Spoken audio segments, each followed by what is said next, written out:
Fala. Pode. Então, pessoal, existe naturalmente uma biodiversidade em termos de fauna que se integra a essa fitofisionomia, que se integra a essas diferentes, vamos dizer, paisagens, né? Em que, de forma que muitos desses animais encontram refúgio no Parque Nacional da Serra da Canastra, por ser uma unidade de conservação de proteção integral, muitos deles ameaçados de extinção. A exemplo, o veado campeiro, que vocês podem observar algumas características que o caracterizam bem, esse anel ocular esbranquiçado, também uma região bem definida próxima à cauda, vamos dizer assim, a estrutura do animal em si, e que eles habitam o parque, tendo como parque um dos seus refúgios. A espécie tem sido classificada com duas subespécies, né?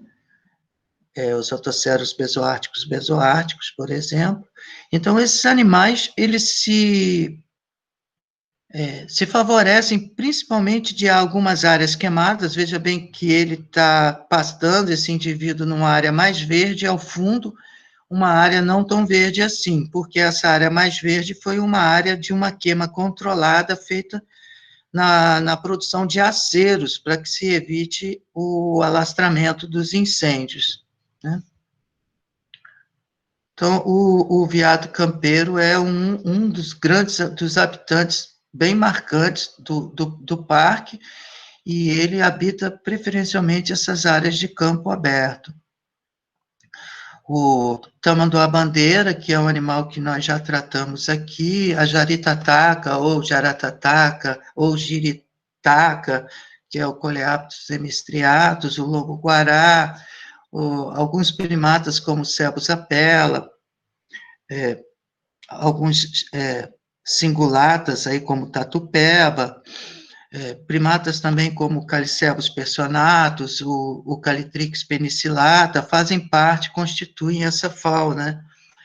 Muitas espécies ameaçadas de extinção, como o galitos, né, o Alectruro tricolo, racima, e também o tico-tico mascarado, o Coryphaspisa melanotis, que é também uma espécie ameaçada de extinção.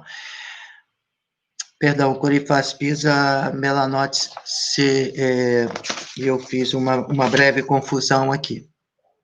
E o papa-mosca do campo, que é esse indivíduo. Depois o Eduardo, se possível, faz um corte, né? Geranoetus albicaudatus, o buteo albicaudatus, que não é uma espécie ameaçada de extinção, mas é um gavião lindíssimo, que também constitui essa fauna. O nosso famoso cará, né? O chopin do brejo, a ema, muitas espécies de psitacídeos, né, serpentes, inúmeras espécies, como a Micrurus frontalis, aqui ilustrada, a própria jararaca, que é a cascavel, que está bem camuflada aqui num canto de estrada, né, o gênero Crotalus, né. Então, existe, naturalmente, uma fauna muito diversa, e que, na verdade, animais acima de 2 quilos de peso não são muitos dentro do parque, não alcançando 40 animais. Se institui em torno de 38 espécies de maior porte, vamos dizer assim. A região também, como dito, é um território de nascentes. Esse capão de mato que vocês veem aqui é onde converge várias pequenas ravinas, sulcos que fluem água para essa região, constituindo, assim, dentro desse complexo, a nascente do Rio São Francisco. 10 quilômetros após a nascente, inicia-se as quedas, para que o Rio São Francisco, então, sofra ou apresente a sua primeira queda, que é a Cachoeira Cascadenta, com 186 metros de altura. Tudo isso é o hábitat do Parque do Pato Mergulhão, ou seja, e o rio cai, e logo após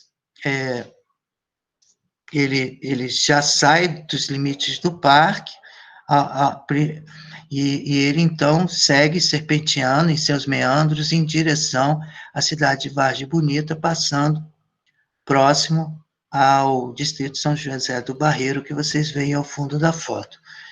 Então, bem ao fundo da Serra da Babilônia, e aonde nós estávamos agora, a Serra da Canastra. E é nessa região que vive o pato mergulhão, né, dos 5 gêneros de mergos, vamos dizer assim, dentro de uma história recente, né, de história natural. Dentre essas 5 espécies, já existe uma extinta, que é o Mergus australis, né, e mais outras espécies, como Mergus squamatus, Mergus serratus, Mergus mergansis, com 3 subespécies, e o nosso querido Mergus octocetáceos, ou seja, dentro dos anseriformes, ou seja, a ordem anseriformes, existe uma família chamada Anatide, dentro dessa família, uma subfamília Anatinae, e para muitos uma tribo chamada Mergine, e dentro dessa tribo Mergine, essas 5 espécies de mergos, sendo o nosso mergus, o Mergus octocetáceos, a única espécie vivente, vamos dizer assim, que habita a América do Sul, ou habitava a América do Sul, em alguns países, como nós vamos observar, mas que hoje só existe no Brasil e só existe em alguns desses refúgios, pouquíssimos, que nós vamos tratar aqui, tendo a Serra da Canastra o seu principal refúgio e a sua população mais expressiva.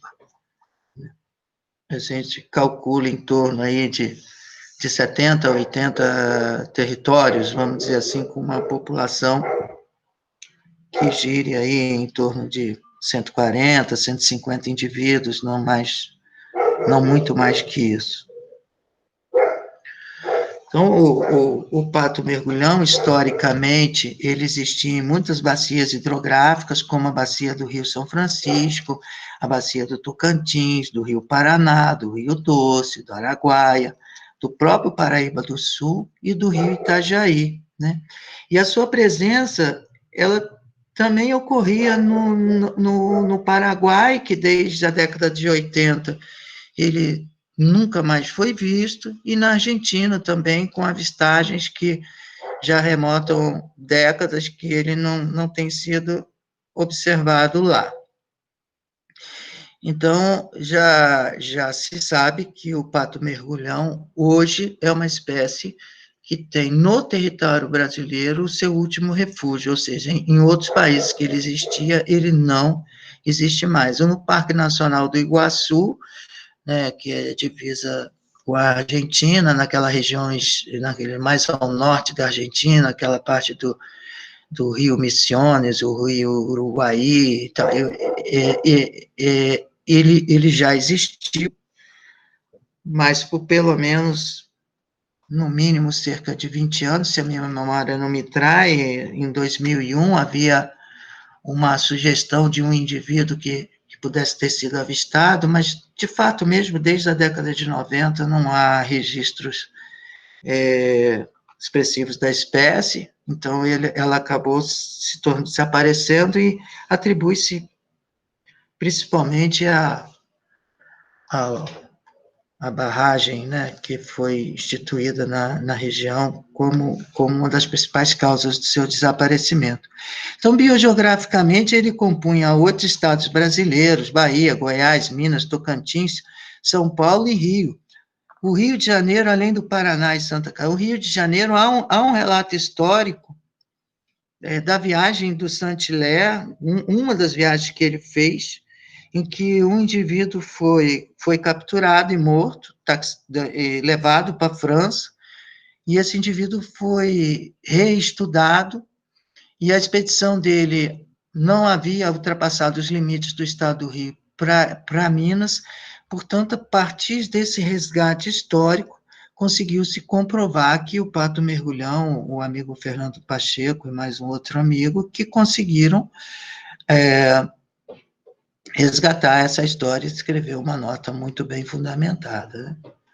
Então, atualmente, a espécie, ela está protegida em alguns parques, como o Parque Nacional da Serra da Canastra, como o Parque Nacional da Chapada dos Veadeiros, o Parque Estadual do Jalapão, havendo alguns registros que precisaria, assim, um pouco mais de tempo para a gente falar dos registros pontuais. Nós mesmos estivemos no estado de São Paulo, há cerca de 2 anos atrás, estudando um indivíduo que apareceu no município de Salesópolis e tentando entender mais ou menos essa dinâmica populacional.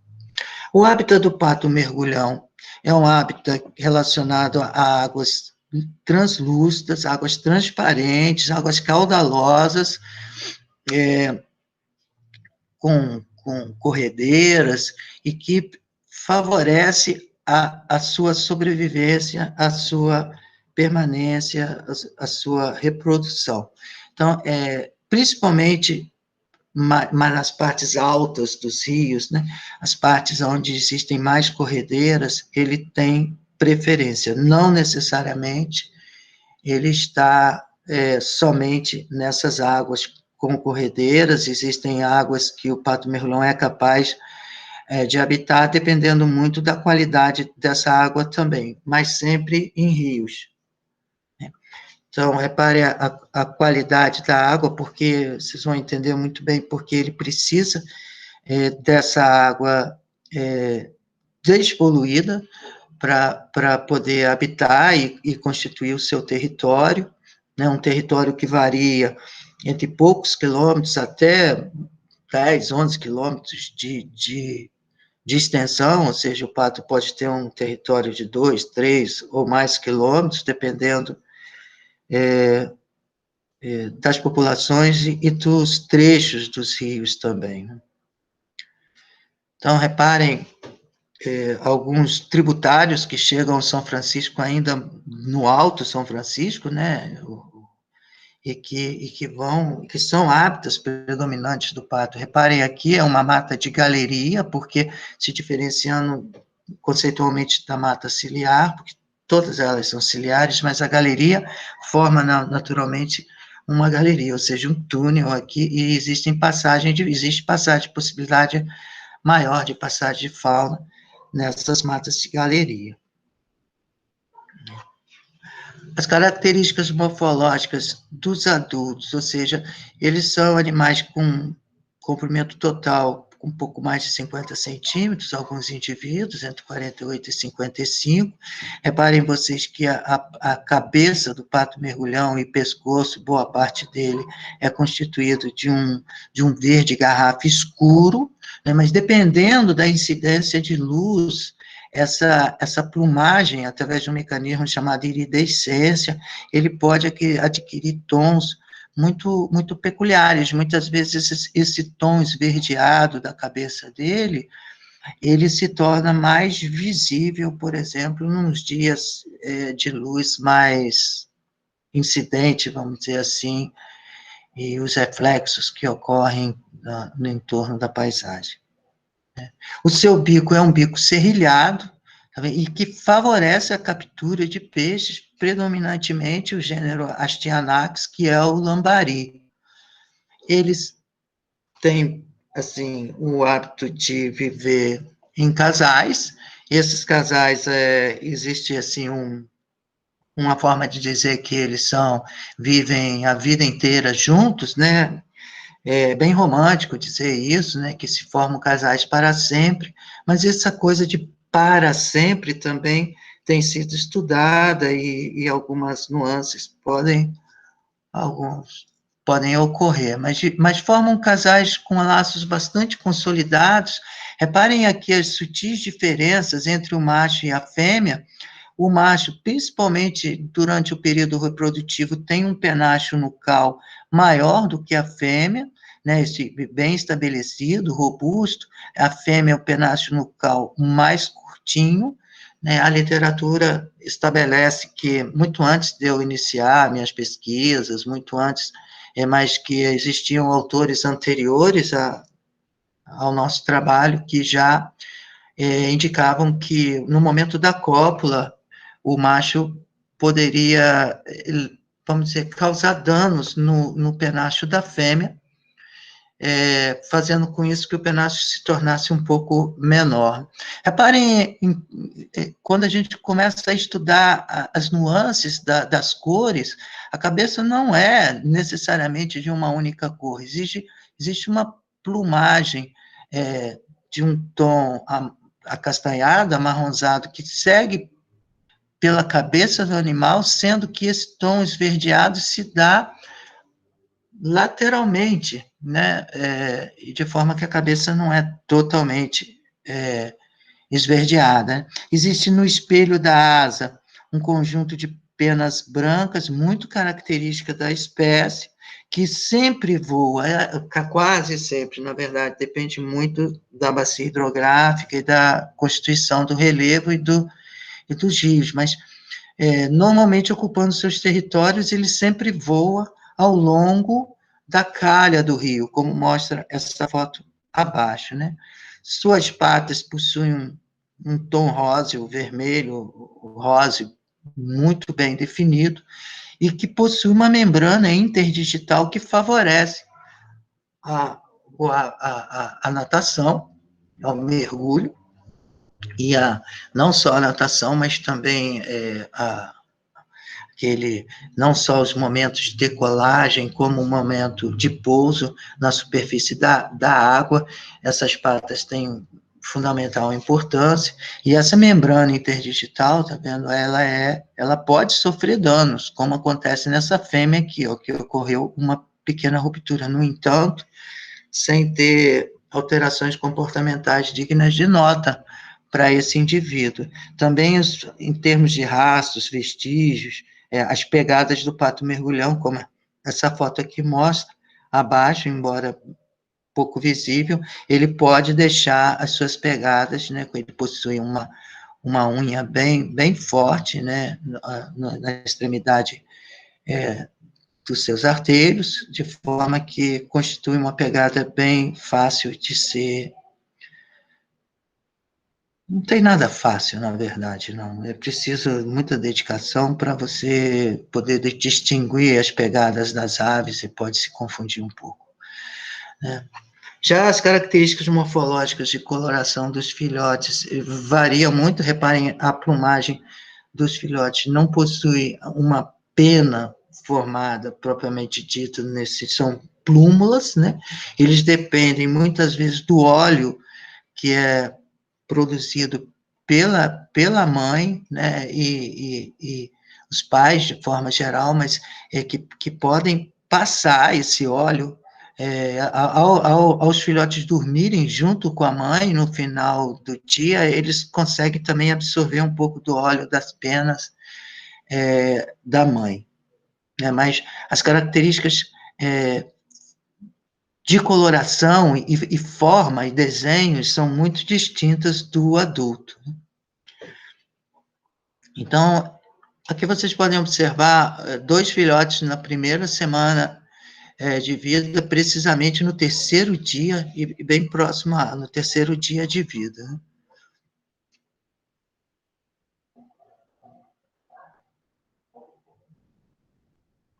Os filhotes, quando nascem ainda dentro do ninho, eles têm uma adaptação no bico que permite que eles consigam, por dentro do ovo, facilitam a ruptura da casca, né, o corte dessa casca. Essa estrutura vai desaparecendo ao longo dos primeiros dias. Reparem, os filhotes, logo nos primeiros dias de vida, já apresentam o dente serrilhado,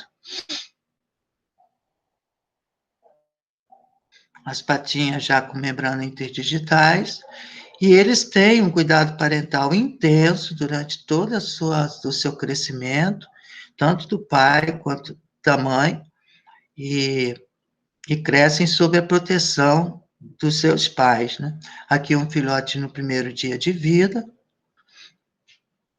aqui os filhotes no segundo dia de vida. Quando eu estou falando dia de vida, eu estou contando a partir, não da eclosão dos ovos, mas eu estou tratando a partir do momento em que eles abandonam o ninho, né, de vida no ecossistema hídrico, né? Filhote no terceiro dia de vida no rio, né? E no terceiro dia, no quarto dia, ainda no quarto dia, no quinto dia, e aqui já é o sexto dia. Então, as diferenças são poucas, mas quando a gente compara, vai comparando os dias, vai percebendo o crescimento dos filhotes dia após dia, sempre com a presença dos pais. Repare, o macho mais ao fundo e a fêmea um pouco mais à frente, sempre protegendo os filhotes. Em qualquer sinal de perigo, tem um sinal de alerta, essas fotografias foram feitas a partir de uma técnica, vamos dizer assim, de aproximação, de camuflagem, principalmente de respeito à espécie em si, aos indivíduos, ao casal, à família, de forma que foi um trabalho paciente de muitos anos para conseguir esse material. Aqui já é o filhote aos 7 dias de vida. Os detalhes dessas colorações, dessas nuances, estão todos no livro Pato Mergulhão, Biologia e Conservação do Pato Mergulhão na Serra da Canastra, produzido pela nossa editora, EDUF, com apoio da FAPERJ. E aqui vocês podem observar um casal de pato-mergulhões, bem camuflados, e já com os filhotes, com 6 filhotes já com 1 mês, olha como é. E aqui, já com 4 meses. Reparem que aqui, já, na verdade, já há bastante mais nesse estágio, eles estão já com um porte muito próximo de um adulto, mas a gente consegue identificar ainda uma coloração de plumagem ainda um pouco pálida, comparada com os adultos, mas aqui o bico, nessa parte inferior, ele é clara, tá vendo? Não tem o bico. Reparem aqui, se vocês observarem um adulto, em comparação ao jovem, uma das características mais marcantes é essa área mais clara que existe na parte inferior do bico, né? Então, você nota também umas manchas no anel periocular aqui, e outras características que quem se interessar pode estudar um pouco mais para que a gente possa avançar, mas que os diferenciam dos indivíduos adultos. Mas repare aqui, 5 indivíduos aparentemente subadultos separados dos pais, né, podendo formar, assim, esses grupos de jovens que se mantêm unidos até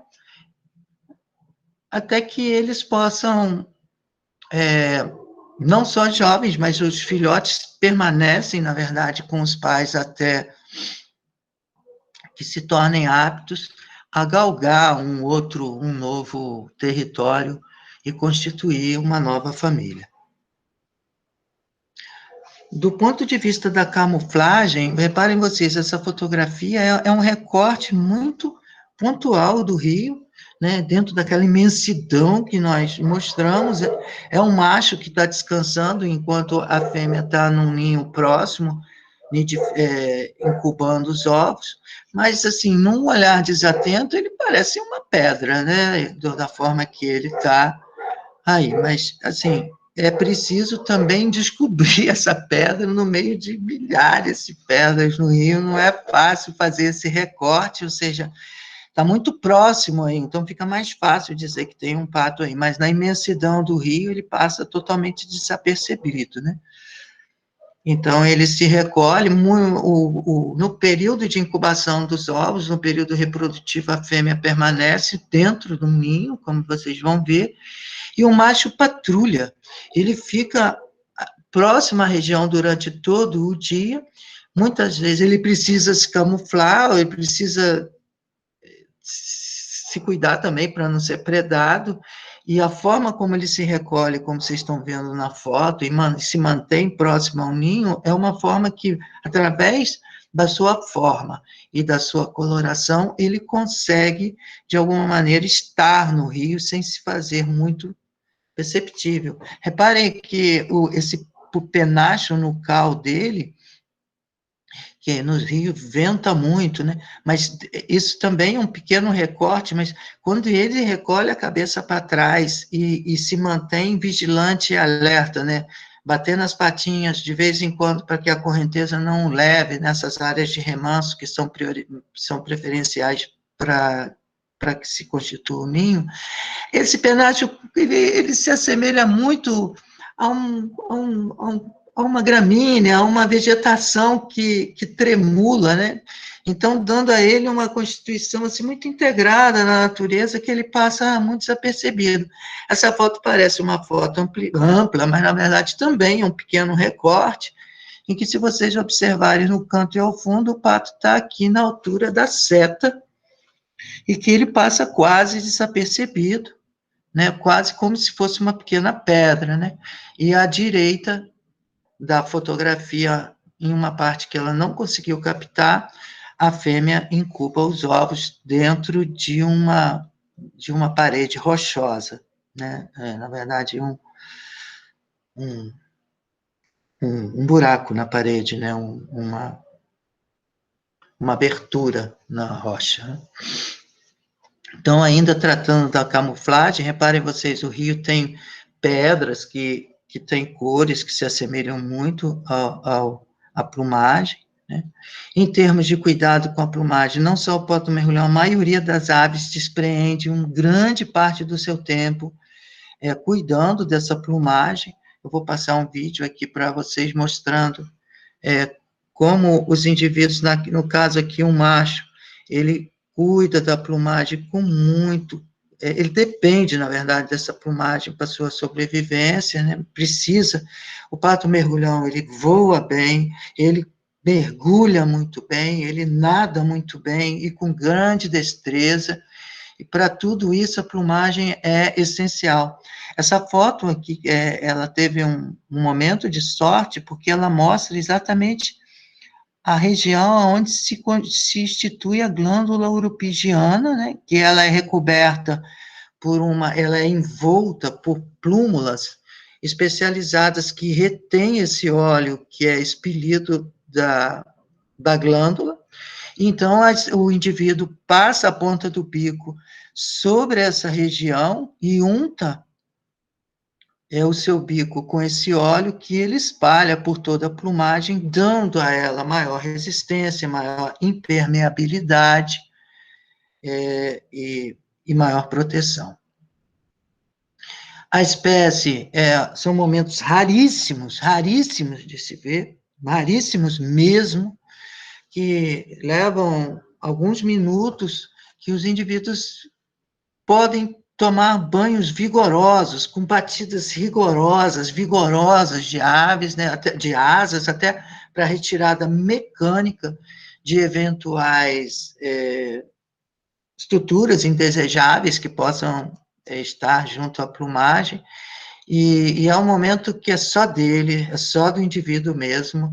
Geralmente já observei fêmea, o casal tomando banho juntos, temos isso registrado, mas a maior parte dos registros que a gente fez foi próximo ao período em que os ovos ecloderiam, né, o macho toma um banho muito vigoroso, né, que essa é uma fotografia desse momento, né. Então, é escandaloso, no silêncio do rio, esse banho que ele toma, ou que os indivíduos tomam juntos, em alguns momentos, que já registrei, sempre quando não estão com filhotes, né? E aí eles se dedicam a esse banho maravilhoso. Os alunos também, quando estão estagiando comigo, o rio é quase proibitivo, né? Porque o rio, na verdade, é onde está acontecendo tudo, né? Se você for tirar toda a roupa de camuflagem, tirar aquele monte de botina, de todo um aparato de biossegurança para você cair no rio, que é o seu objeto de estudo, é como se jogasse algo indesejável dentro da sua reação, ou seja, você interferiria muito no seu sucesso do seu estudo. Então, assim, banho de rio só em momentos muito especiais, fora do momento da pesquisa, né? Isso é só para o pato. Então, assim, como já foi dito, a partir do... Eu ainda vou falar um pouco do comportamento reprodutivo, mas os pais, estando com os filhotes, eles capturam os peixes, né? O macho é muito ativo, se esforça muitíssimo para capturar os peixes, e eles entregam esses peixinhos no bico dos filhotes, né? E aquele que estiver mais próximo do adulto, ele vai ter mais chance de capturar o peixe, né? Então, reparem vocês, muitas vezes os patos mergulham e os filhotes ficam, meu Deus, onde que está papai, onde que está mamãe? E ficam mergulhando a cabecinha, tentando descobrir aonde que o adulto, ou o macho ou a fêmea, vão levantar. E aquele que estiver ali mais perto tem mais chance de receber o filhotinho, né? O peixinho. E de peixinho em peixinho, às vezes eles pegam os peixões, né? Então, o meu livro fala, é um artigo que eu ainda não publiquei, muita coisa que eu estou falando aqui para você está dentro do livro, mas algumas não foram publicadas ainda como artigo. Mas, por exemplo, esse peixe que eu chamo mocinha, o charutinho, foi identificado por nós como reparem vocês, isso foi uma batalha, esse indivíduo, ele batalhou com esse peixe até ingerir esse mocinha, o charutinho, um peixe comparativamente ao tamanho do pato mergulhão, enorme. A ciência nem nunca imaginava que esse animal fosse capaz de predar peixes desse porte, porque até então se sabia que os lambaris seriam os peixes de mais, vamos dizer assim, como alimentação quase que prioritária, ou vamos dizer, quase que exclusiva, né? É claro que a literatura fala em outras possibilidades na lâmina d'água, de insetos e tal, enfim. Aqui o macho captura um caracídeo, um fasciato, né? A fêmea vem por trás e, tipo, pede a ele, né? Aí ele entrega um peixe enorme, um negócio que é um troféu, algo que não é todo dia que captura um peixe desse, não. E ela vai, tá vendo, e ingere aquele peixe enorme, você consegue perceber é como se, vamos dizer, como se demacia, né? Como ocorre o aumento da região aqui do esôfago quando a fêmea está ingerindo aquele peixe vivo ainda, né? Muitas vezes o peixe ainda... Eles têm o hábito de mordiscar o peixe, quebrar ele bem, assim, a coluna vertebral, cansar ele um pouco antes de ingerir, né? Aqui, muitas vezes, após o nascimento dos filhotes, o macho pesca e a fêmea também pesca para ele. A fêmea também se dá o luxo de solicitar aí uma, uma colaboração dele aí, mas os dois pescam muito, pescam juntos, sabe? Então, muitos peixes foram relatados na nossa pesquisa, foram descritos no livro, mas ainda não foram publicados, aqui do ponto de vista de artigos, né? O pato mergulhão aqui com um bagre, tá vendo?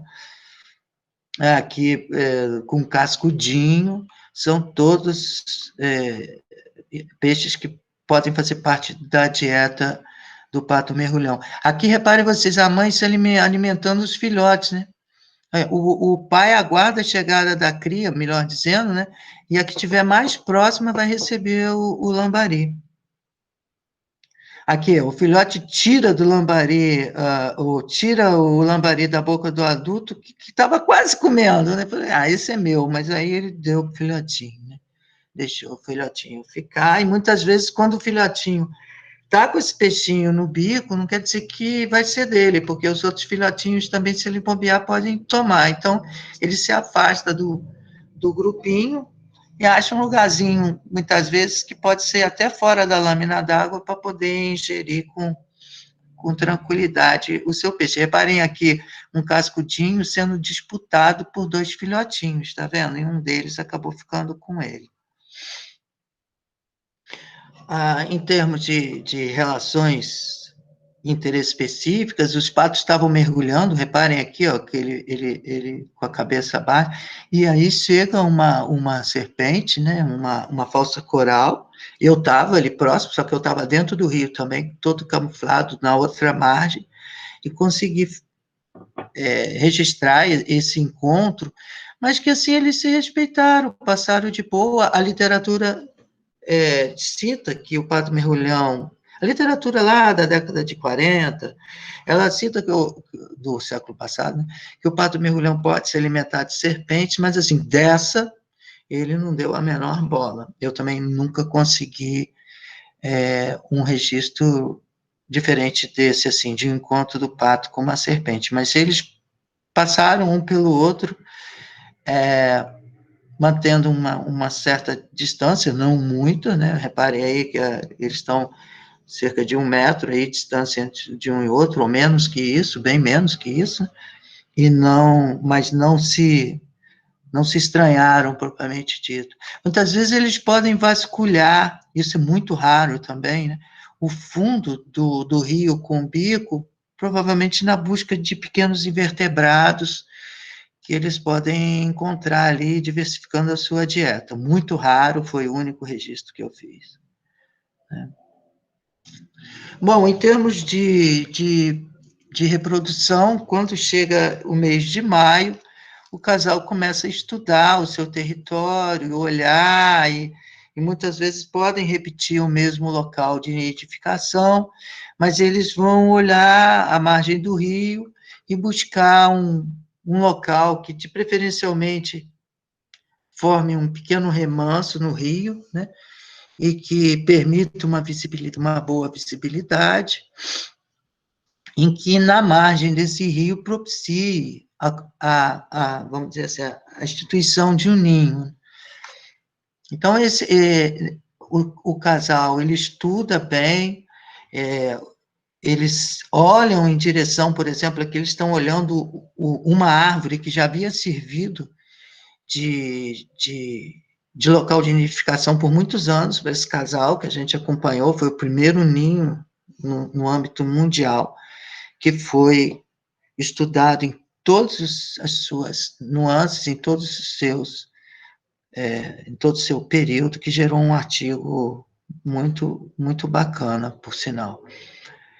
Então, reparem vocês, essa árvore aqui, ó, ela está olhando do outro, e ela acessa a árvore, e ela, na primeira vez, ela limpa o ninho, vasculha ele, deixa ele bem arrumadinho, para em outro dia, vamos dizer que ela entrou, limpou o ninho, preparou ele, vai iniciar a incubação, né?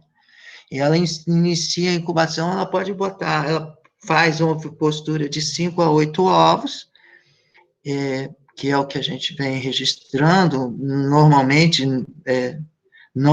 nunca registramos mais de 8 ovos, mas pode ser menos que 5 também, mas entre 5 e 8, vamos dizer assim, e ocorre assim, essa ovipostura pode ser feita a cada 24 horas, 48, e já registramos 72 horas de intervalo entre a ovipostura de um ovo e do segundo ovo. No caso aqui, um ninho em cavidade arbórea, que nós estudamos, houve um momento trágico de abandono desse ninho, não nesse caso, mas que nunca mais ela retornou, mas é um assunto que posso tratar com detalhes em outro momento. Aqui foi o ninho constituído num barranco, tá vendo? Um barranco predominantemente arenoso, aqui não é um barranco rochoso, né? Repare o macho aqui, ó, de sentinela, enquanto a fêmea está incubando os ovos no interior desse ninho. Esse período de incubação varia em torno de 32 a 33 dias, mas nós temos um registro excepcional de 38 dias, né? E eu atribuo ao momento que a fêmea sofreu uma tentativa de predação e ela fez um esforço muito grande para levar a termo aquela incubação e muito possivelmente foi um dos motivos que fez com que os ovos demorassem um pouco mais. Aqui um ninho, num pequeno tributário que chega ao São Francisco, num barranco rochoso, tá vendo? Uma fresta, e essa fresta foi estudada, naturalmente, nós medimos todas. Esse já é uma abertura, cerca de 10 metros de altura, aqui num rochoso, propriamente dito, um barranco quase intransponível. É muito difícil chegar aqui, porque a disposição da pedra dificulta qualquer predador a se aproximar, principalmente terrestre. Eu já tive uma observação de um gavião preto jogar as duas garras dentro desse ninho, mas como ele era profundo, a pata estava lá no interior, ele foi com a cara na pedra e acabou pousando num desses galhos aqui, dessas pequenas árvores, e descansando um pouco e seguindo o seu caminho. E, naturalmente, o pato mergulhão, que estava de vigilância, deu o sinal para a fêmea que havia um perigo para que ela se mantivesse quietinha lá dentro do ninho. Então, o período de incubação dos ovos começa normalmente a partir da ovipostura, claro, ou seja, a fêmea não inicia a incubação enquanto ela não terminar a ovipostura. Porque os ovos são postos em dias diferentes, mas eles têm que nascer todos ao mesmo tempo. Então, iniciada a ovipostura, ela não pode parar mais. Se a fêmea passar, por exemplo, uma noite fora do ninho, todos aqueles ovos provavelmente vão se tornar inviáveis, principalmente numa noite fria, né, sem a presença da mãe. Né? E a mãe, nesse caso da tentativa de predação que eu citei para vocês, ela sabia disso. Mas essa história eu ainda estou contando no novo livro. Aqui a fêmea alçando o ninho, né, porque ela precisa sair do ninho uma, duas vezes, normalmente, muitas vezes mais que duas, mas normalmente uma saída de manhã e uma saída à tarde. Aqui mostrando o ninho com as plumas e penas que a própria mãe, ou seja, ela retira do seu próprio corpo, principalmente da região ventral, e recobre os ovinhos, principalmente no momento que ela abandona o ninho, ela tem o cuidado de pegar essa plumagem e cobrir bem para que o calor que ela deixou sobre esses ovinhos permaneça aquecendo-os enquanto ela se faz ausente para poder dar uma atenção ao parceiro dela, para poder fazer suas necessidades básicas, se alimentar, né, descansar um pouco e voltar para o ninho. Aqui o macho fazendo a vigília, reparem vocês, ele não está dormindo, ele está acordado.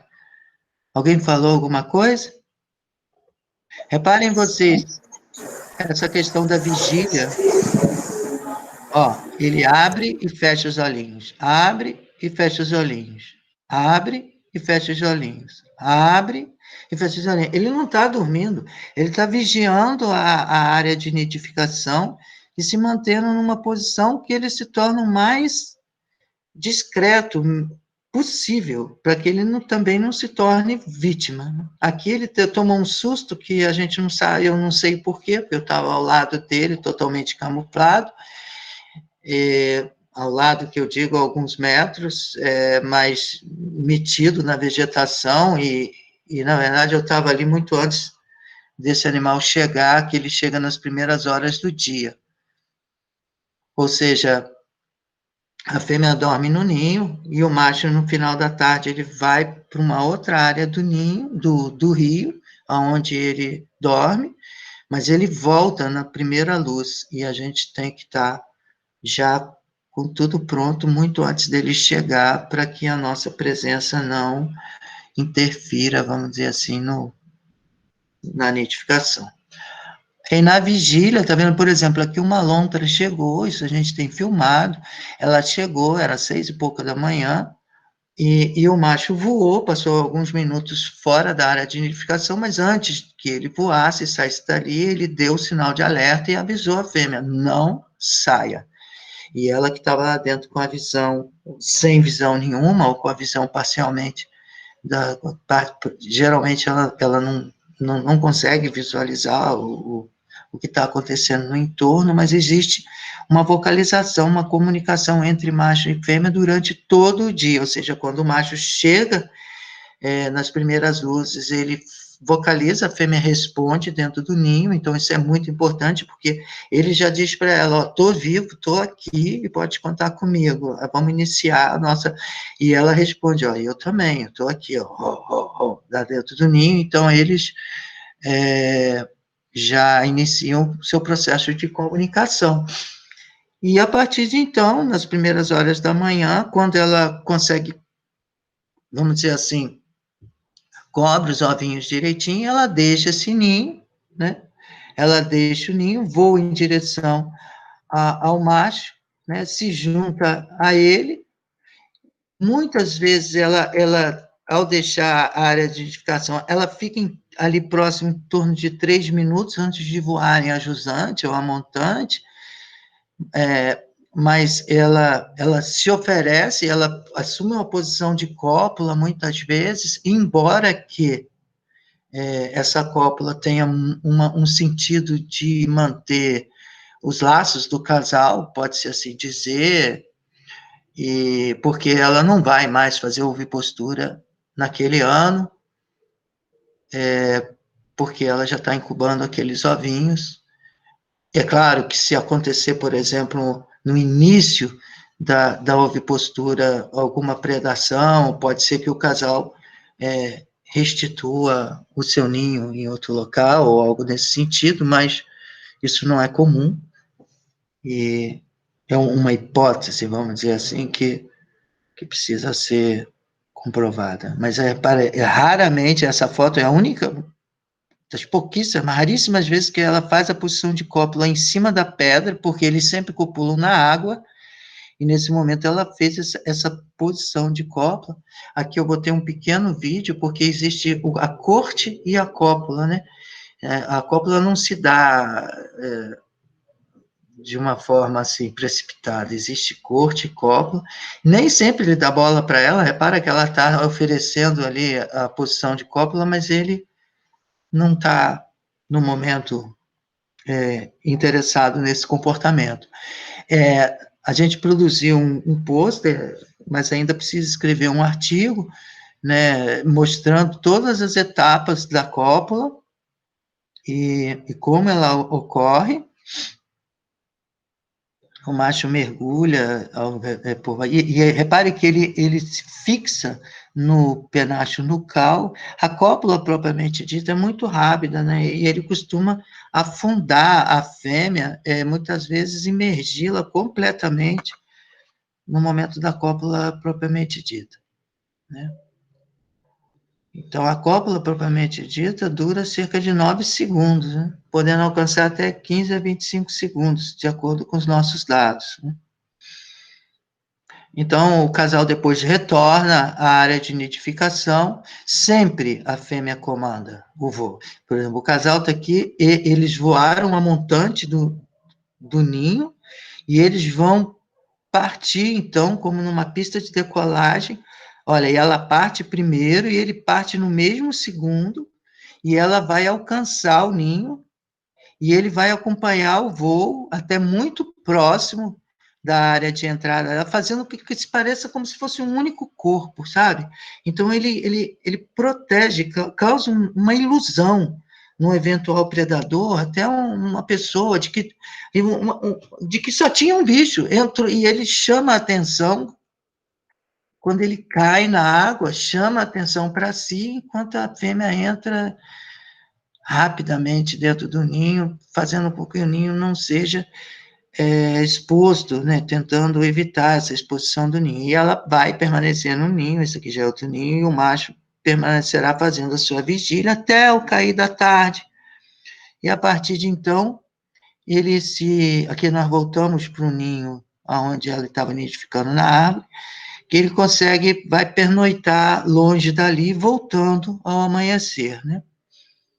Os filhotes, normalmente, no dia em que vai acontecer, o dia para a noite que ocorrerá a eclosão dos ovos, eu nunca vi a fêmea sair na parte da tarde, é um sinal que ela dá, ela sai de manhã, mas não sai de tarde, e aí ela se dedica a cuidar, a ajudar esses filhotes nesse momento, e nessa virada de noite, então, existe a eclosão dos ovos, eles permanecem mais um dia, para que no dia seguinte haja o processo de abandono do ninho, né? São aves nidífugas, ou seja, elas já nascem com condições de abandonar o ninho rapidamente. Existem aves que permanecem, por exemplo, cerca de 2 semanas no ninho, os filhotes, para que a plumagem se desenvolva, mas os filhotinhos dos anatídeos, de forma geral, são aves classificadas como nidífugas,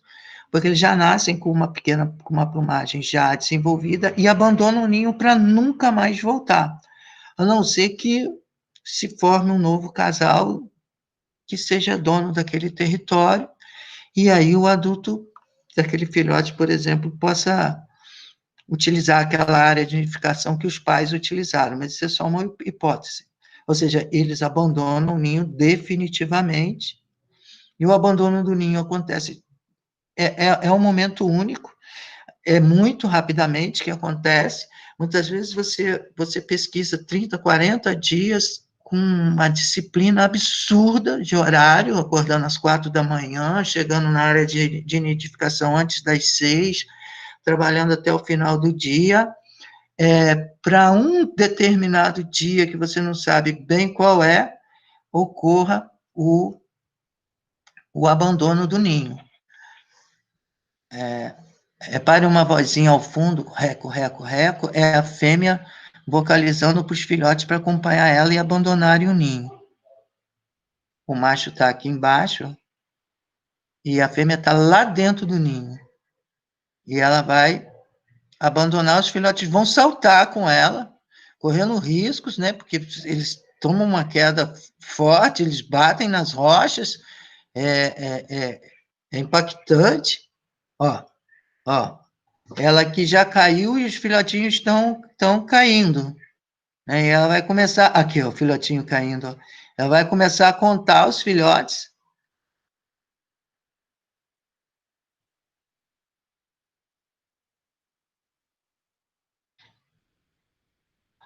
Essa vocalização é da fêmea, que é uma vocalização de estresse, para que os filhotes abandonem o ninho. E o macho tem outra vocalização que ele fica chamando e fortalecendo esse momento. A família toda unida, tá vendo? A fêmea já contou os filhotinhos, estão todos ali, então eles vão começar os primeiros momentos de exploração desse ninho, dessa área, do rio, que é o seu território. Então, a partir de um breve reconhecimento, eles costumam descer o rio, porque os filhotes, a montante é um pouco duro para os filhotes que acabaram de nascer, então utilizam a correnteza a seu favor, acham uma área de remanso para que a família, algumas centenas de metros dali, que ela possa se reunir e se reconhecer. E aí inicia-se o processo, a família propriamente dita, e os filhotes vão reconhecendo o rio, imitando os pais, sempre muito junto a eles, e aí aprendendo já os mergulhos, né? Repare que um filhote com 6 dias de vida já explorando o ambiente aquático, né? E a gente também já descreve isso muito bem aqui, a fêmea está explorando o ninho, os filhotes. Aqui eu vou mostrar para vocês uma família. Essas cenas também são bem rarinhas, sabe, dessa caroninha, é porque a gente tem a imagem, parece que é comum, mas são cenas raras, né? ele faz um ciúminho nos outros irmãozinhos, né, já que ele está pegando uma carona na mãe, e a família sempre unida, sempre unida. E a qualquer movimento, a qualquer sinal, eles abandonam o local onde estão e vão procurar uma outra área que possam ter a paz e a tranquilidade para a convivência familiar, né? Bem, não se sabia até eu poder fazer essas fotos, que ainda eram fotos analógicas, como o Pato Mergulhão dormia, onde que dormia esse filho. Então, assim, após, porque o Rio tem vários quilômetros, não tem trilha, não tem nada, é relativamente inóspito você caminhar, né, e o nosso projeto sempre foi, assim, modesto, então a gente tinha equipamentos limitados e tudo.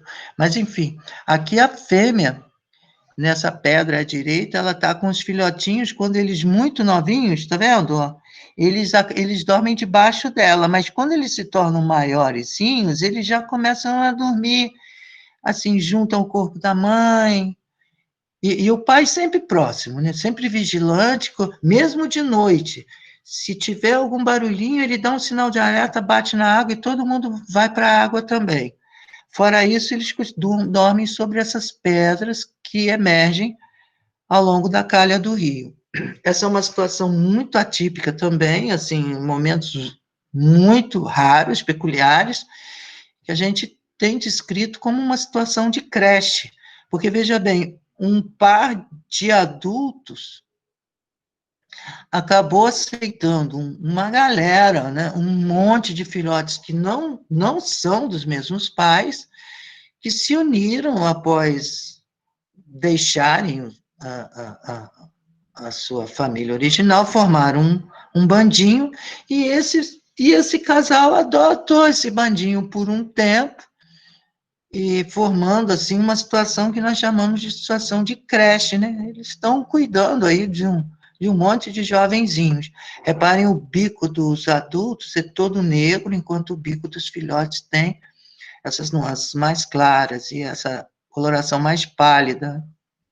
Dentre os predadores, né, que vem do ar, eu coloquei aqui, como a literatura fala, o gavião-pato, né, coloquei um gavião de cauda branca aí, um geranoetus, mas, na verdade, assim, todas as nossas observações e de grupos de trabalho que têm trabalhado com pato mergulhão também, quando a gente trata desse assunto, a gente concorda plenamente que é o gavião preto, que é o gavião que tem, de fato, esse papel, assim, como um predador marcante, sabe? Alguém que está de olho nos patinhos mesmo e que podem realmente predar, como eu já relatei para vocês aqui, de ver um gavião preto enfiar as duas garras. Eu virei a câmera, porque eu estava filmando um macho, e o ninho estava nas minhas costas, e aí não deu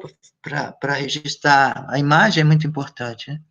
Aqui uma lontra, né, possivelmente uma fêmea, com um filhote atrás, ela tinha subido o rio por volta das 6:30 da manhã, e no período da tarde, por volta entre 3 e 4 horas da manhã, eu esperei ela voltar para fazer esses registros. A gente já tem, se a minha memória não me trai, em torno de 17, 13 a 17 registros de encontros do pato mergulhão com a lontra. A gente também não publicou. Eu tenho uma ânsia muito grande disso, porque lidar com o tempo é um grande desafio, né? E a minha prioridade realmente é a escola, então tudo está interligado, o ensino, a pesquisa e extensão, mas a gente tem muitos produtos, né, científicos também, e tem que ser uma coisa de cada vez. Esse é um evento que eu relato no meu livro, e eu estava meio assim, estava camuflado do outro lado do rio, o casal estava descansando com seus filhotes no meio desse riacho, né, e surge a lontra, E eu que estava na outra margem do rio, meio que eles fingindo que não estavam me vendo, eu fingindo que não estava ali, eles de alguma maneira aceitando a presença daquele ser camuflado, que podia ser um boi, podia ser uma. Mas era alguma coisa camuflada que não se mexia, mas eu percebi de fato que eles sabiam que eu estava ali e fiquei muito feliz, porque achei até que, falando de uma forma nada científica agora, né, mas que eles vieram buscar proteção em mim, né?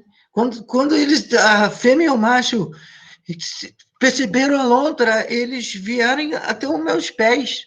Assim, não deu para filmar, mas essa foi a última foto que eu consegui fazer com ela vindo na minha direção com os filhotes, porque então a minha lente já não dava mais para captar eles, porque eles chegaram literalmente nos meus pés, que estavam afundados na água, e eu sentado numa pedra com a câmera no tripé, e eles vieram, toda a família veio ficar comigo. E aí, quando a lontra foi embora, eles foram, essa foto aqui à esquerda, eles foram se afastando de mim lentamente, mas eu fiquei muito feliz deles terem me visto como amigo. Aqui um registro que eu fiz muito sem querer, eu tinha visto esse indivíduo sozinho, eu abri a câmera rapidamente, em outra situação, e filmei, mas eu registrei algo importante, que foi a comprovação real nessa imagem de que a lontra, ó, a lontra vai aparecer aqui, eu não desligo a câmera não, ó. Ela vai aparecer agora, ó, tá vendo? Ela veio para tentar pegar o pato, mas não obteve sucesso, né? Porque ele é muito esperto também.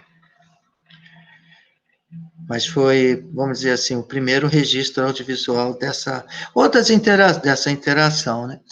Outras interações que a gente percebe, por exemplo, aqui está o pato mergulhão macho, a fêmea está nidificando, mas aqui em cima, reparem, ó, tem uma capivara. Ó, e eles dividem território muito próximos, né, se aceitam em alguma distância. O biguá, que tem aqui na nossa região, ele eventualmente, não na parte alta do Rio São Francisco, né, lá no Chapadão, mas na parte baixa ele tem sido avistado com alguma periodicidade.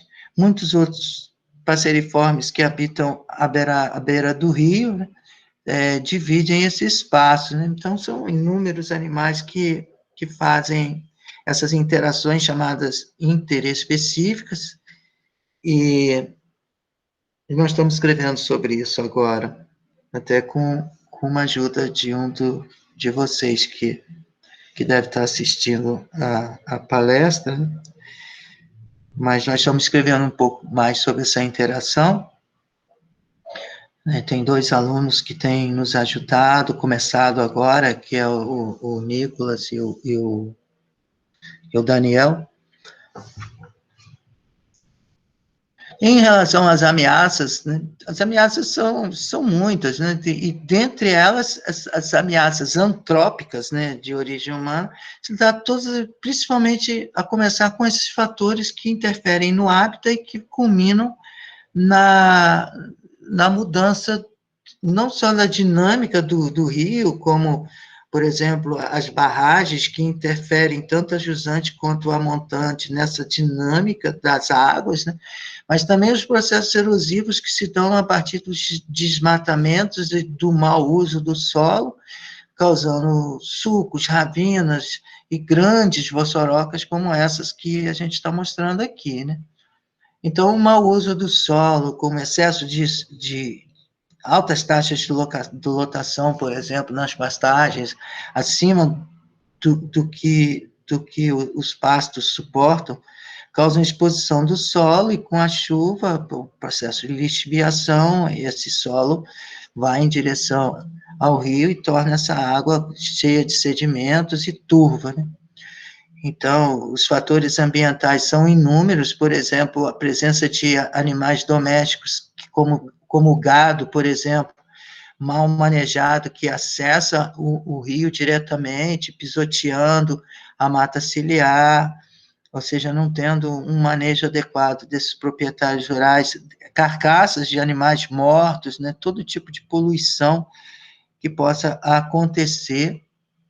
Aqui algumas fotos históricas da década de 90, mostrando como era feita a drenagem, a dragagem da água do rio, né, e como o rio se tornava turvo a partir da mineração. Na verdade, assim, eu tenho muitos amigos, tenho relatos inclusive de extratoristas, um deles que me conta que o rio a calha era tirada de posição. O rio passa aqui, por exemplo, numa determinada calha, e esse rio é retirado daquela calha, é feita outra calha, mudado completamente a configuração do rio, dentro do processo de técnicas de extração através de bombas, para um processo de mineração, vamos dizer assim, mais tecnologicamente, utilizando bombas e etc., né? Como é o caso aqui. Reparem vocês, antes do próprio Rio São Francisco deixar a área protegida, o parque, ela já recebe um afluente, que é o Rio Luciano, né? O rio, o córrego do Luciano, que tem esse nome, né, que junta com Cachoeirinha, e os dois juntos alcançam o São Francisco exatamente aqui, onde eu fiz essa foto. Mas reparem a cor dessa junção do Luciano com Cachoeirinha, como ela já traz sedimentos, né, já está poluída, com poluição principalmente física, né, vamos dizer assim, por sedimentos, enquanto o Rio São Francisco desce, e antes de sair do parque ele já está poluído. É incrível, né? Então, o desmatamento, a retirada das matas ciliares, o desbarrancamento, vamos dizer assim, o assoreamento do rio, é uma das grandes causas, né, que ameaça, porque o pato mergulhão é um bioindicador de qualidade das águas, né? Então, bioindicadores podem ser micro-organismos, mas podem ser também animais, como o pato mergulhão, que qualquer alteração na água pode inviabilizar a sua permanência, principalmente porque ele não consegue enxergar os peixes que ele caça quando submerge, né? A monoatividade extensiva, veja bem, o que vive aqui numa área dessa? Eu não sei dizer para vocês, mas um solo exposto como esse, ele é muito propenso a ser lixiviado e levar resíduos para os recursos hídricos. E quando a gente fala em poluição marinha, por exemplo, a gente tem que estudar também a poluição dos nossos rios, porque todas essas águas, elas fluem para o mar, né? Enfim, a nossa Constituição diz o seguinte, né, que proteger a fauna e a flora, vedadas na forma da lei, as práticas que coloquem em risco sua função ecológica, que provoquem a extinção de espécies ou submetam os animais à crueldade. Eu pergunto a vocês se práticas que coloquem em risco a função ecológica de animais, a exemplo do lobo, do tamanduá, se essas práticas colocam ou não em risco a função ecológica desses animais. São pequenas reflexões que nós fazemos, né? Então, a monoatividade... O Cerrado chega a abrigar mais de 10 mil espécies de plantas, né? Quase 160 espécies de mamíferos na última revisão que eu fiz, sendo 23 endêmicas, né? O Parque Nacional da Serra da Canastra, ele recebeu uma contribuição nossa de um artigo que eu produzi com o meu ex-orientado e fiel escudeiro, o Rafael Bessa. Nós acrescentamos 43 novas espécies com os colaboradores no nosso artigo de aves na lista de aves do Parque Nacional da Serra da Canastra, que pulou para 403 espécies. A minha memória me traz se a gente acrescentou 43 ou 46. São 113 anfíbios no Cerrado, esse número já aumentou certamente muito, né? Em torno de 180 espécies de répteis, 837 espécies de aves, né? Esses números podem mudar anualmente. Aqui um desenho mostrando que tudo está interligado, né, que o fogo interfere nessa distribuição, vamos dizer assim, de elementos químicos que vão ajudar a adubar o solo. As formigas também levam material orgânico para a profundidade do solo, favorecendo as raízes mais profundas do cerrado, né, saúvas, enquanto o tamanduá-bandeira também controla um pouco, controla esses invertebrados, então tudo, na verdade, está interligado. Essa é uma imagem que na verdade, deveria passar um filme, que eu ia mostrar o tamanduá-bandeira, mas são alguns elementos que estão no cerrado, as espécies exóticas, por exemplo, como o capim-gordura, que vocês estão vendo aqui, né, que também muda toda a estrutura, altera a estrutura dos ecossistemas, essas gramíneas invasoras que afloram na margem do rio, ocupam áreas de mata ciliar que não seriam naturais à sua presença, né? Muitos desses, nem sei informar como, o que dizer, mas essas pessoas que andam de carros off-road, mas que algumas delas, historicamente, não possuem muita consciência. Reparem vocês aqui, ó, dentro do parque foi preciso colocar uma placa, trânsito impedido, mas porque não respeitaram as normas do parque, saíram das áreas da estrada e começam a causar erosões, né? Essas erosões levam esses sedimentos para o rio e, consequentemente, poluem, né? Os esportes aquáticos precisam ser muito bem estabelecidos, monitorados, ou receber as devidas restrições quando necessário, né, porque a frequência desses esportes aquáticos podem interferir diretamente vamos dizer assim, na paz que o pato mergulhão precisa, principalmente no período reprodutivo, né. Então, as estradas que são vamos dizer assim, com péssimas contenções, que as erosões também levam esses sedimentos, né?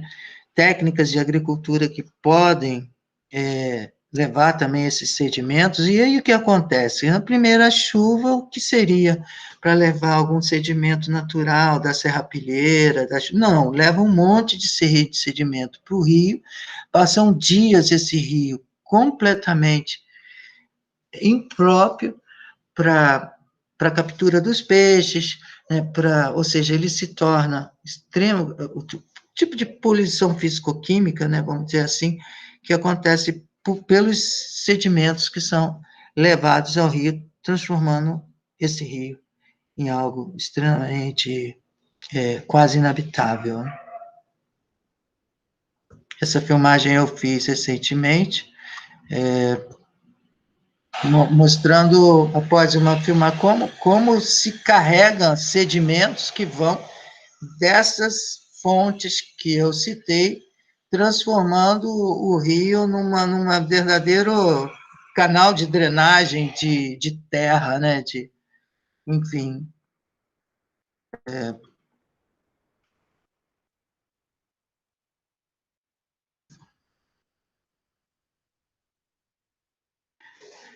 Aqui alguns aspectos como o fogo, os incêndios florestais são extremamente danosos para a natureza, né? Eles causam perdas absurdas na biodiversidade, no ecossistema como um todo.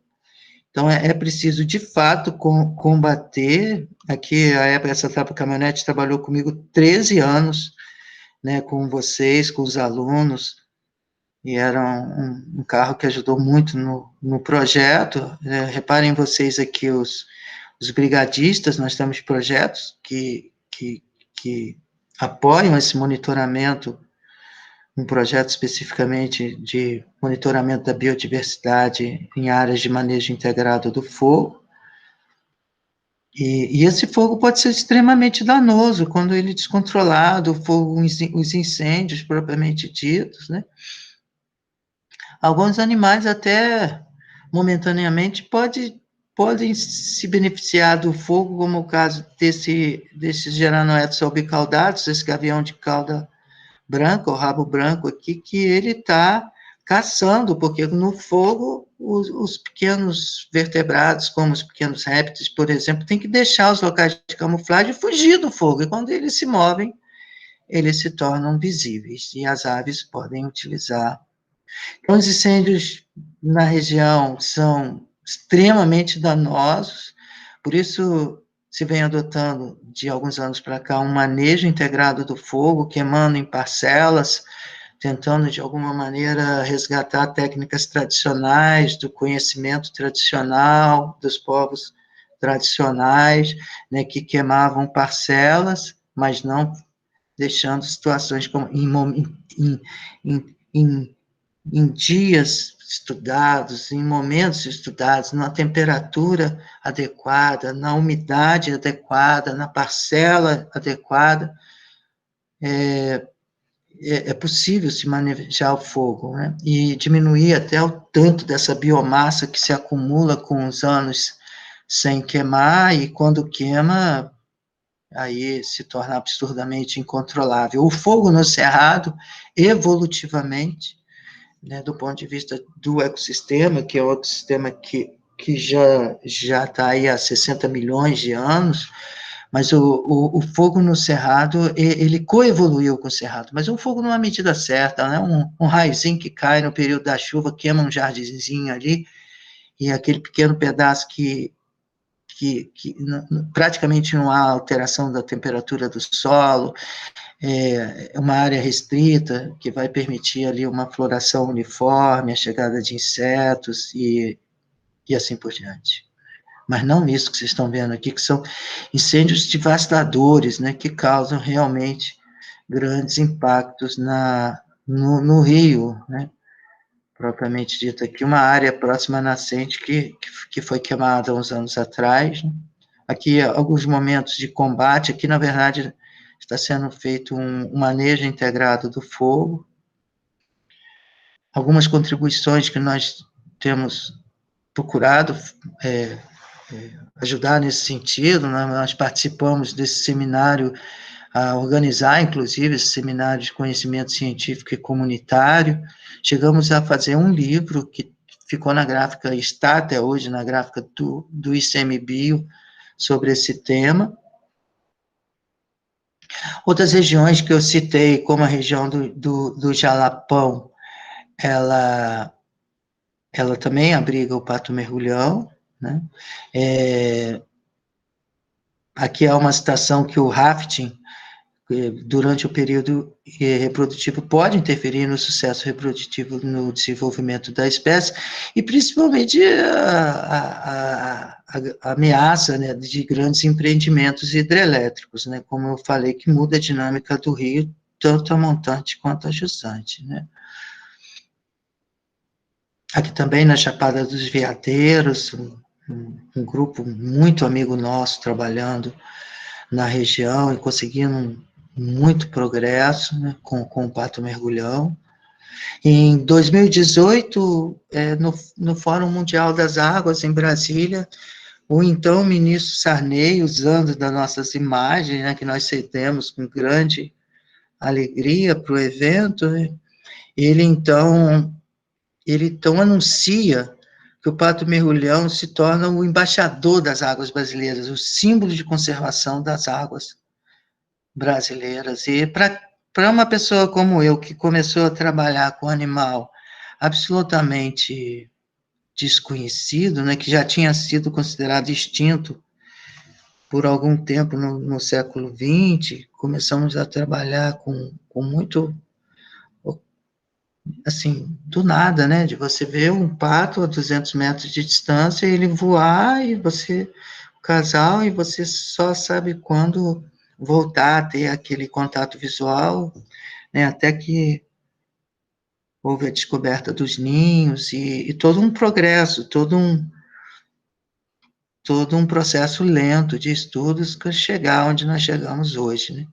Então, o pato mergulhão vira símbolo das águas brasileiras. Essa foto eu cedi na época para o Wikipédia, transformei ela numa foto popular, era então para que ele se tornar público mesmo, né? Para que difundisse a espécie. Eu sempre pego o meu material melhor que eu tenho cedo.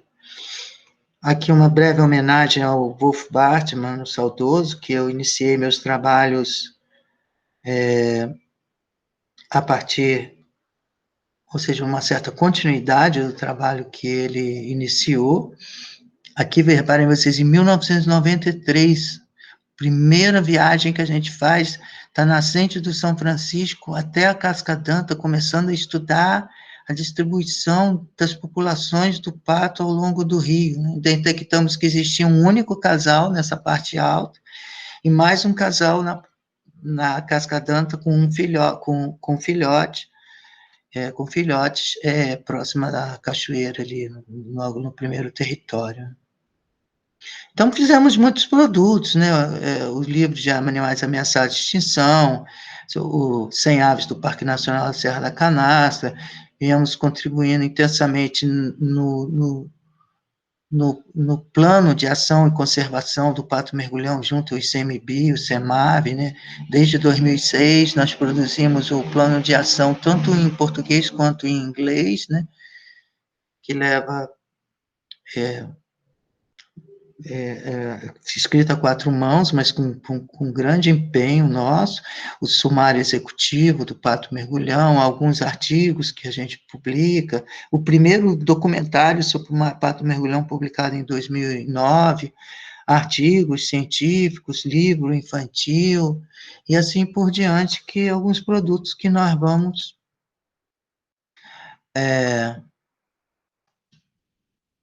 produzindo. Então, eu encerro a apresentação aqui, e abrindo para vocês para um pequeno debate, agradecendo a atenção de todos, esperando que eu tenha, nessa breve apresentação, pelo menos passado uma ideia introdutória dessa espécie criticamente ameaçada de extinção e dos temas abordados. Obrigado aí pela atenção de vocês. Abraço. Obrigada, Fábio, foi muito boa. Que bom. Estava esperando essa aula de pato mergulhão um tempinho. Deixa eu falar para vocês, eu fico feliz de ver que logo, assim, de cara, você e provavelmente o grupo deva ter gostado, né? Eu fico feliz porque a Maria Eduarda está dizendo ali, agradecendo, eu fico feliz porque dividir com vocês é tudo, né? Dividir, motivar vocês, é tudo. Então, eu sempre fico na ideia, obrigado, Luiz, eu fico sempre na ideia de que poderia ter sido melhor, né? Porque às vezes a gente está com tempo curtinho, eu tenho dado palestra, valeu, Giovana, obrigado, Vitória, que bom. Fico feliz, porque o pato mergulhão fica aquela coisa, né? Poxa, como é que é o pato e tal, e eu fico, obrigado, Vitória. A Ana Beatriz também está manifestando ali, eu fico feliz, né?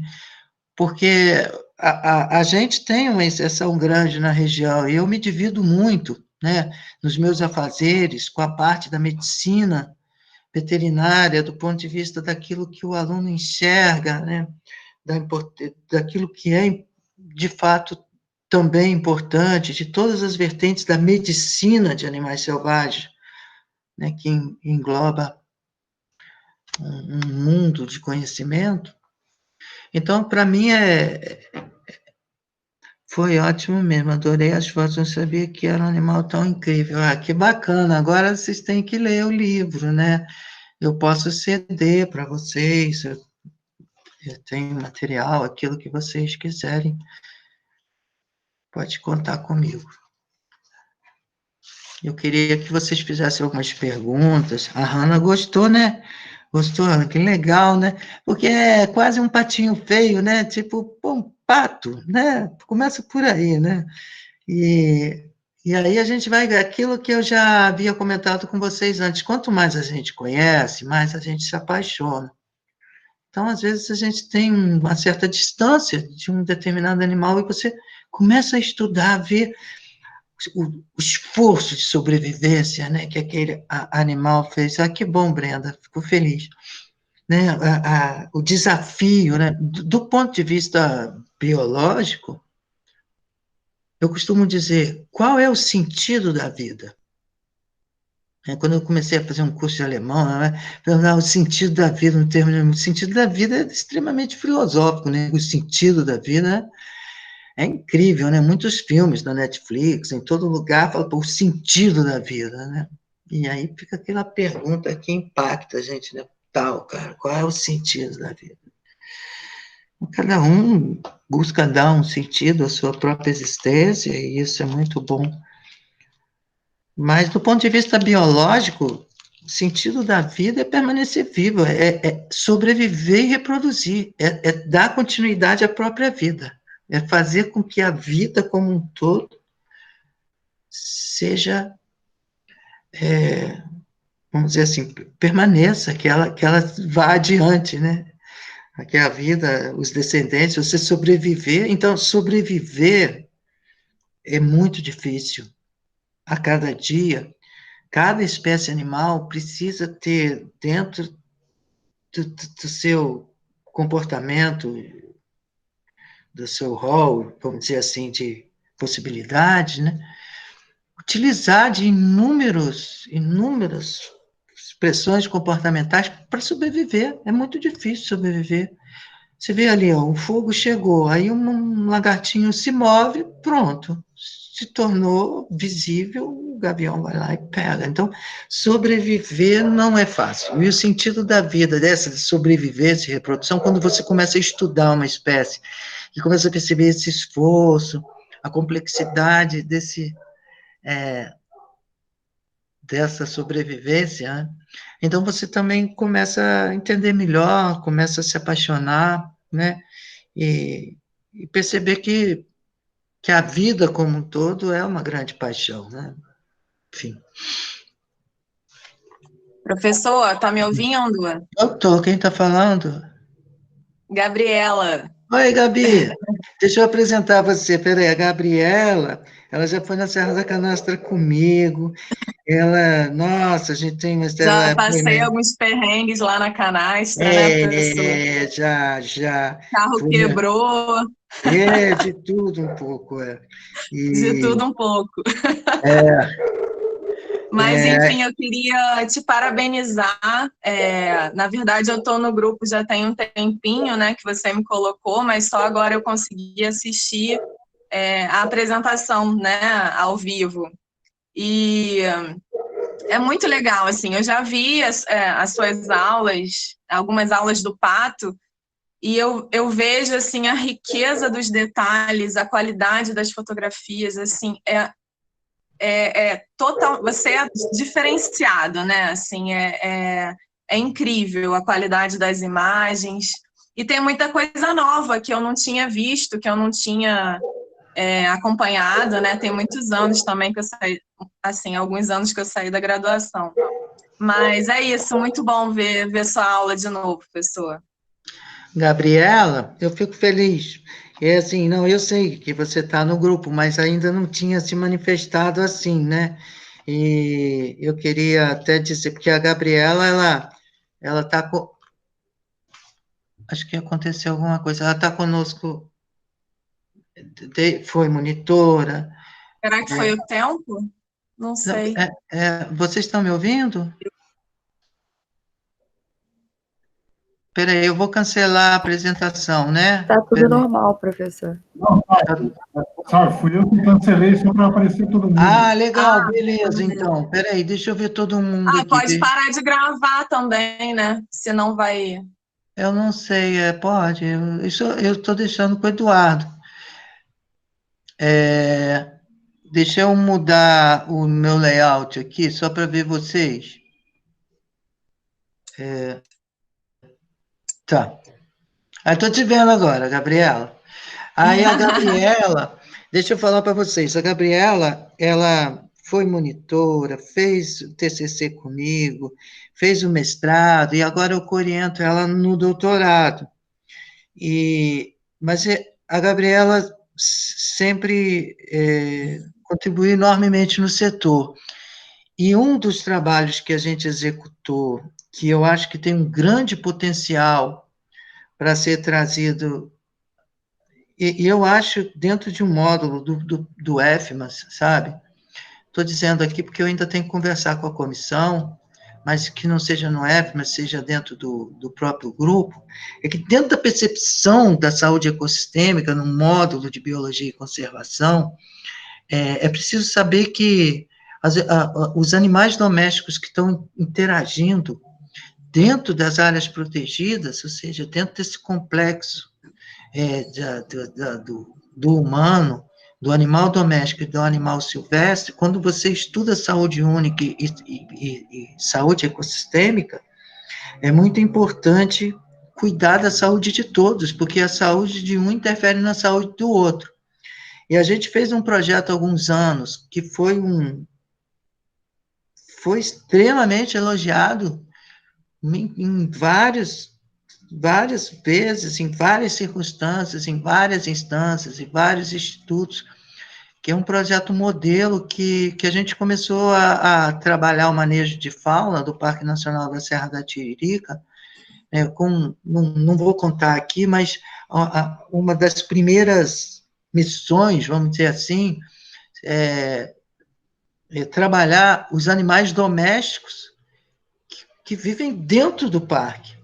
Então, nós criamos um projeto chamado Cães e Gatos da Serra da Tiririca, que foi um projeto, vou dizer para vocês, incrível mesmo. A gente lamenta o projeto ter findado, né? Mas ele deixou grandes frutos. E esse projeto, Cães e Gatos da Tiririca, nós temos ele, assim, a complexidade dele, a apresentação dele, eu tenho certeza absoluta que seria para o grupo, não só no GEAS, ou eventualmente até no EFMAS, uma grande palestra, mostrando essa questão da saúde ecossistêmica, como a saúde dos animais selvagens tem a ver com a saúde ambiental como um todo. Então, a Gabriela, não só ela, né? Porque a Dayana também ajudava, e tinha sempre uma equipe que ajudava, mas ancoravam, né? Esse projeto que deixou história no parque, deixou história na UF, né, gente? Que legal ouvir isso. E a gente colhe fruto do projeto até hoje, né? A gente acabou, eu acho que em 2016, 17, né? Não sei. Acho que foi 17. 2017. E ainda tem gente procurando, né? Revista procurando para publicação e foi maravilhoso, assim, a experiência, né? Uma pena que a gente precisou encerrar por conta de logística e questões maiores que a nossa vontade. Mas eu ficaria muito feliz de passar essa experiência, assim. Eu acho que os alunos iriam gostar bastante, até porque não vai ser uma coisa que eles vão ver na graduação, não dessa forma, né? A graduação, ela é muito separadinha em caixinha, né? E aí você acaba tendo essa falta do global, né? Então, eu acho que vai ser bem rico, assim, passar essa experiência para os alunos. Eu acho que eu teria o maior prazer de falar. Eu amo esse projeto. Por mim, ele estaria existindo até hoje, porque teria demanda para isso, né? Mas, assim, eu fico muito feliz do que aconteceu, né? De quantos animais castrados a gente conseguiu dentro do parque, do contato que a gente teve com os moradores, com o pessoal do parque mesmo que trabalha lá, e a experiência que eu tive como veterinária, né, que foi a minha primeira experiência atuando, o manejo com os animais, enfim, foi tudo muito rico. Mas não vou me alongar não, professor, eu só queria realmente te parabenizar, dizer que eu estou com saudade, Assim que a gente puder, né, estar fisicamente juntos, eu vou adorar, tá bom? Vai ser ótimo. Muito bom te ouvir. E te ver integrada aqui. Não deixa de participar, não, tá? Pode deixar, que agora eu vou ficar mais presente, que tinha plantão às terças, né? Mas aí agora eu vou mudar, então eu consigo assistir terça e quinta agora. Muito bom. Tá Então, esse bom? projeto... Obrigado, Gabriela. Um beijo. Beijo. Mas fica aí, tá? Ah, não, vou só desligar. Tá. Não, e eu estava falando porque o projeto Cães e Gatos foi um projeto que, né, eu, como coordenador ali, propus o projeto e a gente construiu da forma que sempre constrói, né, de uma forma democrática, e dei proatividade a elas, que souberam responder, e com isso saíram também da faculdade com um know-how diferenciado, porque eles não repetiam assim, faz isso, faz aquilo. Eu falava, faz, tá? Me traga soluções, né? E, tipo, confiar mesmo, né? Então, um projeto coordena sobre minha coordenação, mas sobre uma execução muito proativa delas, sabe? Então, isso me fez muito feliz.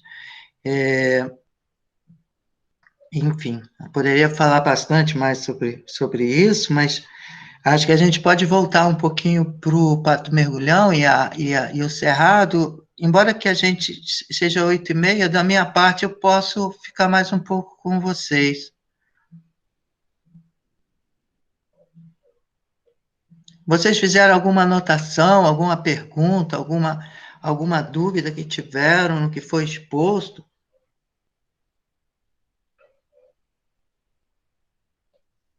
Professor, as perguntas que eu tive, você respondeu logo em seguida, então.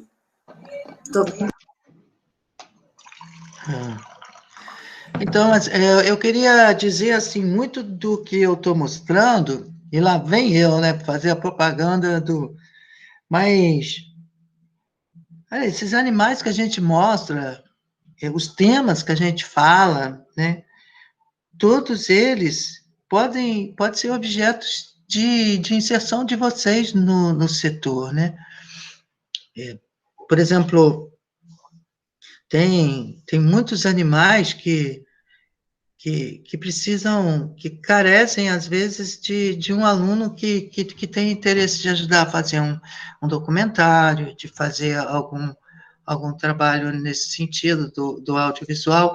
Eu fiquei com pena, sabe o quê? A palestra que eu abri a segunda vez não era a palestra que eu tinha preparado, porque eu tinha posto alguns vídeos do Tamanduá e tal, outros vídeos que acabaram não passando. Lembra que deu aquela interferência no meio que travou? Aí, quando eu reabri de novo, eu percebi que não era exatamente o arquivo atualizado que eu tinha feito para vocês agora no final da tarde. Mas, de toda forma, eu acho que deu para dar uma introdução. Foi como eu falei para vocês, o tema, ele, não só o Pato Mergulhão em si, mas se a gente for falar de fauna da Mata Atlântica, fauna do Cerrado. Quem falou aqui foi quem? Cristiane? Eu não consegui pegar bem. Mas enfim, é evidente que não dá para, por exemplo, você pensar um aluno que você não tenha nenhuma relação. Vai ler novamente, Cristiane, que bom. Lê sim, lê sim. O aluno ele vai se integrando, né? Ele vai se integrando, vai se reconhecendo e estabelecendo metas, objetivos, para que para uma viagem distante, uma viagem, uma verdadeira expedição, ele não vá somente como um espectador, né? Que ele possa ir já sabendo o que está acontecendo, ou algum tipo de missão que ele possa estar inserido dentro de uma pesquisa e assim por diante.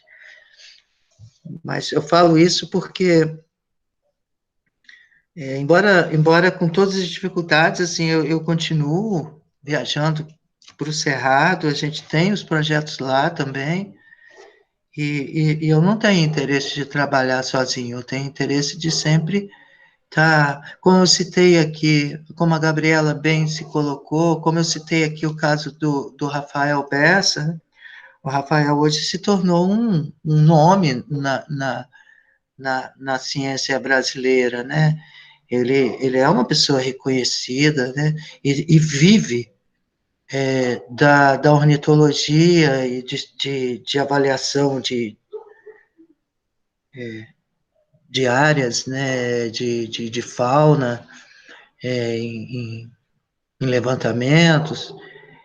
Mas o Rafael trabalhou comigo quase 10 anos, ou perto disso. Eu, quando falo com ele, ele fala, não, eu nunca saí do laboratório, eu nunca saí do setor, porque a gente ainda está junto, mas a possibilidade da gente treinar, da gente passar um conhecimento que vá consolidar o futuro de vocês é parte da nossa missão.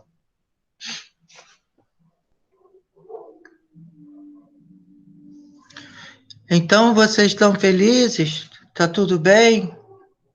Vamos encerrar? Eu estou muito feliz. A Vitória falou? Não, vai a Maíra. Ah, Maíra, tá bom, que ótimo. E aquele que não tem... Mas eu também estou muito feliz, né? Já que você citou meu nome. Ah, legal. Eu fico feliz porque todas as palestras que eu tenho dado, vocês têm manifestado essa felicidade. E para mim, claro que não tem preço. Então tá bacana, gente. A gente continua se falando, né? Vocês tenham uma noite maravilhosa. Ah, sonhem com o patinho, sabe? Naquelas águas límpidas. Vocês vão ter sonhos incríveis, maravilhosos, tá bom? Deixa de sonhar com ele, não. Então tá bom. Um abraço grande para todos vocês. Eduardo, obrigado. A Cristiane está escrevendo alguma coisa. Não, eu só ia dizer que eu vou pegar o livro agora. Me deu muita vontade vendo de novo essa apresentação. Sim. Tá? E tem sempre novos trabalhos sendo realizados. Nós estamos fazendo uma série nova agora, né, do Pato Mergulhão. Vamos ver o que a gente consegue produzir. Tá? Um abraço grande para vocês. Nós nos vemos na terça-feira, não é mesmo? Isso, vai ser o lançamento do documentário do Pombo, né, na terça-feira. Ah, gente, já está aí o dia 30.